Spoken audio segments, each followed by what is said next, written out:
Bacana? Bom, para a gente fechar então, orações sem sujeito, para a gente fechar o conteúdo de tipos de sujeito, a gente vai falar justamente delas, as orações sem sujeito, tá bom?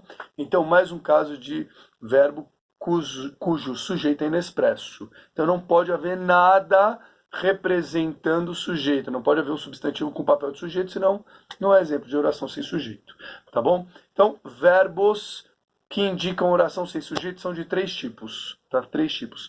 Verbos que indicam fenômenos naturais. Reparem, pelo amor dos deuses todos que há. Reparem. Verbos que indiquem fenômenos naturais. Não estou dizendo substantivo que indica fenômeno natural. Chuva. A chuva cai. Ué, a chuva cai. Sujeito simples, chuva. Né? A noite estava fria. Noite é substantivo que indica o fenômeno. Não quero substantivos que indiquem fenômeno. Senão, o substantivo será o sujeito da oração em questão. Entenderam? Bacana? Fantástico. Claro está? Dúvidas há? Boa. Muito bem.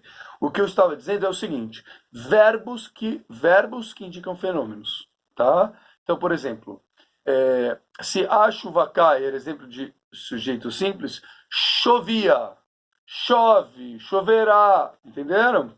Se eu falei a noite estava linda, exemplo de sujeito simples, para ser oração sem sujeito é anoiteceu cedo, amanheceu tarde, tá?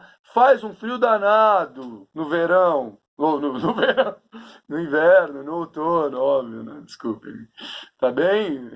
Faz um calorão danado no verão, pronto, resolvido.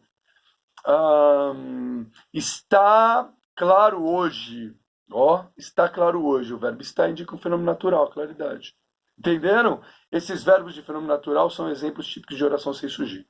Segundo caso, o verbo haver, sinônimo de existir. E só quando ele for sinônimo de existir, tá bom?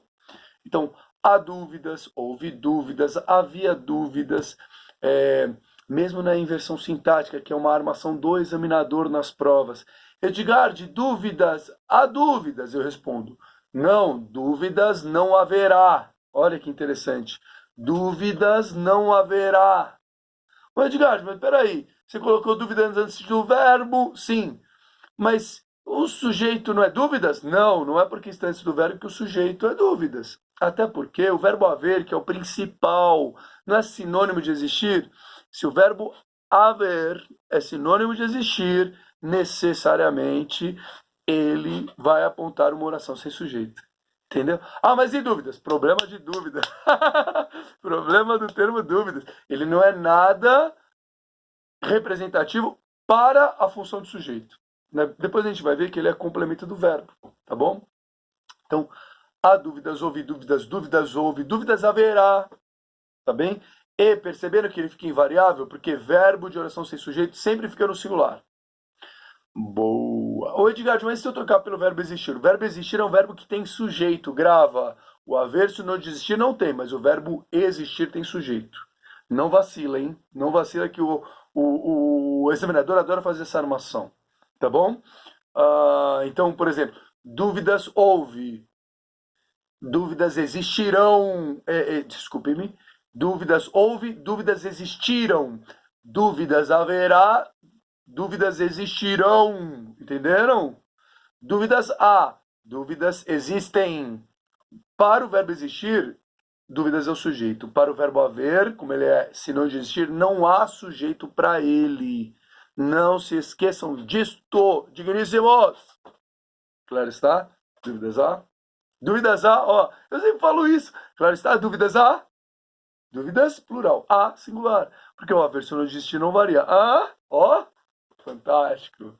Esses momentos são propícios para isso, para a gente despertar, né, um novo ser presente em nós e de que não nos lembrávamos nem nos dávamos conta. Isso é bom, tá bom? Esse meu lado internetico com certeza vai ser despertado também. Muito bem. Último tipo de verbo que também aponta oração sem sujeito. O verbo fazer indicando o tempo. Faz dias, faz meses, faz semanas, fez horas, fez minutos que ele saiu daqui. Perceberam? O verbo fazer indicando tempo, horas, minutos, semanas, meses, dias, segundos, tantofas. tá? Sempre é um verbo de oração sem sujeito, tá? Por isso que ele é invariável também. Ah, Edgardinho, não é fase em dias? Não, não, digníssimos, não.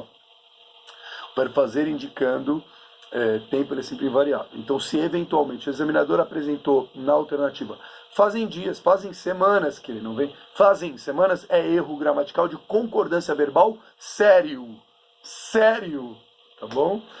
Acreditem, é pior, ou tá no mesmo nível assim, fazem dias, é a mesma coisa que falar a gente vamos, é muito errado, é exemplo de oralidade, mas é errado gramaticalmente, tá bom? Fiquem com isso, beijos, abraços e afins, a gente segue em próximas videoaulas. Tchau, digníssimos, cuidem-se, responsabilidade e comprometimento, porque a causa exige, tá bom? Beijos, abraços e afins, tchau.